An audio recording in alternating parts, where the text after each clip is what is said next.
Հունիսի 3-ին ժամը 12:33-ին ոստիկանության օպերատիվ կառավարման կենտրոն զանգած տղամարդը հայտնում էր երեխայի առևանգման մասին։ Երևանում բնակություն հաստատած օտարերկրյա քաղաքացուն Կոմիտասի պողոտայում վազելով մոտեցել էին դիմակավորված անձինք եւ փախցրել նրա դստերը։ Մեկնել են Երևան քաղաքի վարչության քրեական ոստիկանները եւ համայնքային ոստիկանության Արաբկիրի բաժնի ծառայողները։ Ահազանգողի հետ մանրակրկիտ զրույցից հետո վարկած առաջ քաշվեց, որը կարճ ժամանակ անց հաստատվեց։ Ըստ այդ վարկածի աղջնակին փախցրել էր նրա կենսաբանական մայրն իր ներկայիս ամուսնու եւ 2 այլ անձի հետ։ Ավելին, մայրը նույնպես Երևանում բնակություն հաստատած օտարերկրյա քաղաքացի է եւ կասկած կար, որ առևանգողները երեխայի հետ կհատեն պետական սահմանը։ Նման դեպքերում ոստիկանության տարածքային ստորաբաժանումների համագործակցությունը հաճախ է արագ արդյունք տվել։ Այդպես եղավ եւ այս անգամ։ Նույն օրը ժամը 17:10-ին համայնքային ոստիկանության նոյեմբերյանի բաժնի ծառայողները Բագրատաշենի սահմանային անցակետում ձերբակալեցին երեխայի մորը, նրա ներկայիս ամուսնուն եւ էլի մի օտարերկրացու։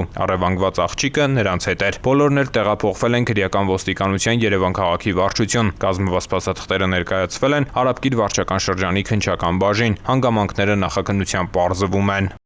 Ծանուցում ենթադրյալ հանցանքի մեջ կասկածվողը կամ մեղադրվողը համարվում է անմեղ, քանի դեռ նրա մեղավորությունը ապացուցված չէ Հայաստանի Հանրապետության քրեական դատավարության օրենսգրքով սահմանված կարգով, դատարանի օրինական ուժի մեջ մտած դատավճռով։